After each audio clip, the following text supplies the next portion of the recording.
What is the significance of this meeting, especially at this critical juncture?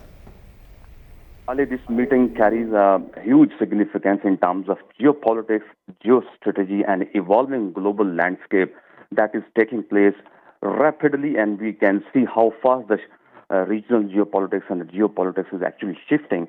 And at a time when Prime Minister Mohammad Shehbaz Sharif's official visit to the United States, it has entered a crucial phase today, as he, alongside Army Chief Field Marshal Syed Asim Munir, has met U.S. President Donald Trump at the White House, as you mentioned, as the Oval Office, the highest place and highest position in the United States, where our top leadership is actually having a cordial and constructive meeting. This high-level engagement reflects a renewed momentum, a historic momentum in Pakistan and U.S. relations, and at a time of, as I have mentioned, shifting geopolitical and global alignments, and also we are seeing the regional challenges have also heightened to a new extreme and new extent.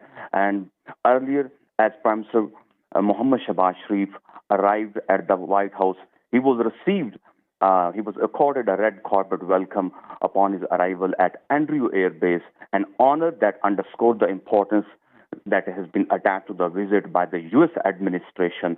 Of course, we have earned this recognition, earned this honor through our brave acts and through our responsible, measured, and stabilizing role in the region, that we have countered the hegemony of reckless power in South Asia, and afterwards the heaps of praises and admiration, they are coming one after another to credit Pakistan, to spotlight Pakistan's importance, significance, and responsible behavior. And of course, the ceremonial reception that has been followed by a joint appearance at White House, where U.S. Vice President J.D. Vance and Secretary of State Marco Rubio also joined the meeting, that also amplified its political and strategic weight, that the highest dignitaries of the White House and the U.S. administration are joining the meetings and adding to the weight of Pakistan's and highlighting the importance and the caliber and the stature of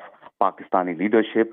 Prime Minister Mohammad Shehbaz Sharif and Chief of Army Staff Field Marshal Syed Asim Munir, who is visiting the White House and having meeting with President Donald Trump, and this time for the second time.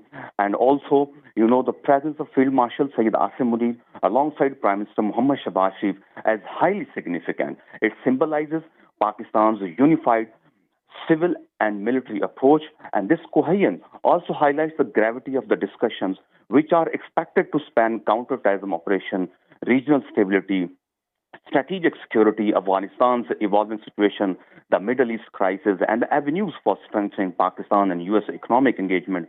Also, the meeting carries implications beyond bilateral ties, as Washington seeks to recalibrate its South Asia policy amid intensifying U.S.-China competition and renewed instability and in the Middle East. And for Pakistan, the engagement offers an opportunity to assert its role as a stabilizing force once again in the region, and it reinforces Pakistan's sovereignty and expand its global partnership. And both sides have also described the atmosphere of the talks as cordial and constructive. The whole international media, they are flashing the meeting. Now, I would like to ask you, what signal does this meeting send as Pakistan's centrality in the foreign policy of the United States? Ranva, the foreign policy of Pakistan has been reshaped and redesigned and recalibrated, under the dynamic leadership of our Chief of Army Staff, Field Marshal Syed Asim Munir, and Prime Minister Mohammad Shehbaz Sharif. The new role of Pakistan has been defined, and we have redefined our foreign policy on new lines, which is that we are trying to shift our foreign policy from geopolitical alignments and geopolitics to geoeconomics. And we have stated it very clearly in a stated terms that Pakistan is not going to be the part of any camp politics in the world politics, in international scenario. Our statecraft, though it is not stated, but through the speeches and statements of the high-ups of the Chief of Army Staff and the Prime Minister and the functionaries of the state, we have already assessed that the Pakistan is actually pursuing hedging. We are engaging all the powers. We are acting as a stabilizing force. So this is the second most important part, which constitutes a broader dimension of Pakistan's foreign policy. And also, we have also, for the last 40 years or the 60 years and recent times, for the last 20 years, we have achieved successful milestones and we have gained a lot in countering terrorism, in eliminating the madness of terrorism, in purging the region from the scourge of terrorism, and we have been fighting and very hardly to achieve peace and establish the millennium of peace and harmony in this region. So the counter-terrorism operation, the policy of hedging, and the policy of geoeconomics, shifting our attention from the hostilities and strategic hostilities and adversarial posturing, we actually aiming at peace and harmony and tranquility in the region. So these are the points which are actually attracting and drawing all that international observers, diplomatic insights, and the world leaders and the strategic quarters of the world who are actually want to establish or follow the rule-based international politics and who wants to see a peace, who wants to give a chance to the peace. So in this way, this area, these things, these areas, these broad dimensions of our Pakistan's foreign policy paved the way for the convergence of interests for the United States, for the White House. And, the policy of the U.S. President Donald Trump is also to reset all the recalibrate their U.S. foreign policy at their role. They want to redefine it. He's also not interested in wars, in conflict, in violence. The only way we can cure war, we can cure conflict and violence by establishing and upholding the new liberal order, which is actually unfortunately decaying in recent times because of the heightened regional challenges and because of the ongoing war of Ukraine with Russia, because of the Gaza conflict. Though President Donald Trump is intensifying his efforts to de-escalate the tension, to disengage the world from these wars, and we assess his mind, the foreign policy. The recent U.S. administration's approach is also towards geoeconomics, and they want to forge a groundwork for the interdependence, for the economic growth and development of the international economy and international world politics. So these are the areas which constitutes a convergence of interest, convergence of understanding between Pakistan and True. US. Fahad, of course, we know that this meeting is of historical importance that took place between the American leadership and Pakistani leadership, and it has elevated the position of Pakistan at a diplomatic and strategic front. But at the same time, it is a blow to the diplomatic position of India. So are we getting any reaction from the New Delhi and the government of the Modi? For the strategic pundits and military planners and their politicians who have declared openly after assuming power, particularly the BJP administration, BJP government, and especially led by the Modi, it was their deep desire, it was their nefarious design. They were actually they thought that they have succeeded. It was their declared goal that will lead to strategically isolate Pakistan. It was their stated aim that they will diplomatically isolate Pakistan. But what happened, as opposed to their intentions, as opposed to their nefarious designs, that Pakistan has regained global recognition. Now, Pakistan has earned global spotlight. Pakistan has surged to unprecedented diplomatic standing and diplomatic profile, and we have achieved prominence and eminence in the world affairs.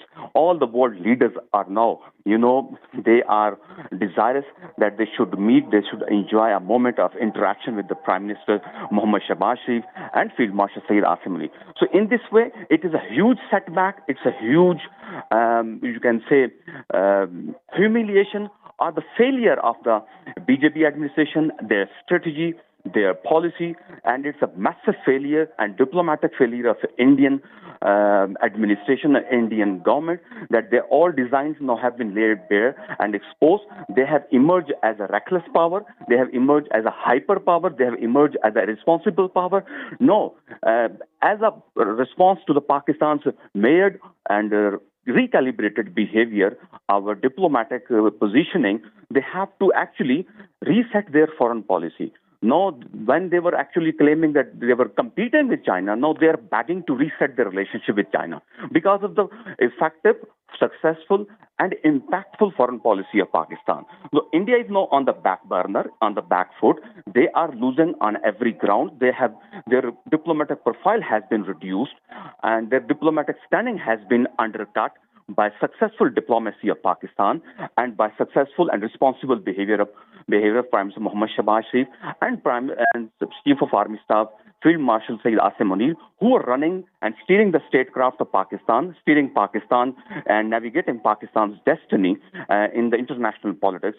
As I have already mentioned, on the levels of the world stage, Prime Minister Mohammad Shehbaz Sharif, now he's commanding the spotlight at the annual session of the United Nations General Assembly, as you have been covering, and in the corridors of diplomacy, all eyes are now on Pakistan, as the Prime Minister's engagement shows that with international leaders, and both informal and informal, we see that we have dominated the global attention, and we are setting new benchmarks for Pakistan's international standing. And on the other hand, India, no, it does not command the confidence of the world. It does not dominate any longer the global attention.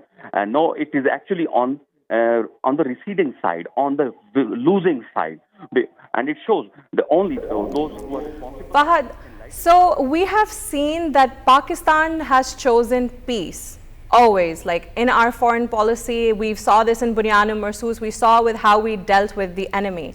Now, what role do you envision, or do you think the US envisions for Pakistan in regional peace? Like, this was a historic meeting. So what do you think they envision Pakistan to play a role in this regional peace? Gharma, since inception, Pakistan's foreign policy's major goal is actually to establish peace, pursue peace.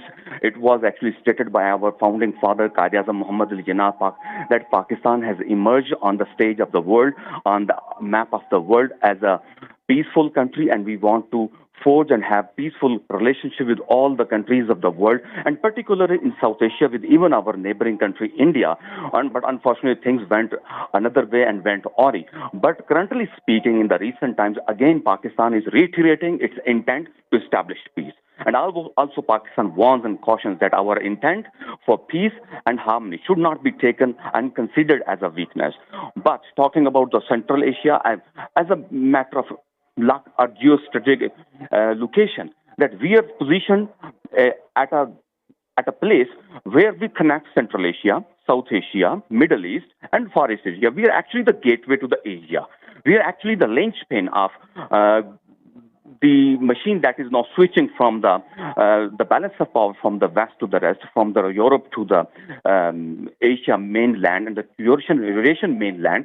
So if we look at just the Central Asian importance, the politics that is going on, the geoeconomics that is taking place there, it is a mindset of regional integration and regional connectivity. And Pakistan is actually playing a role in forging, building, bolstering this regional connectivity to establish, again, the peace and harmony, to establish a system, a mechanism which will actually benefit the millions of people, millions of lives and souls in the region.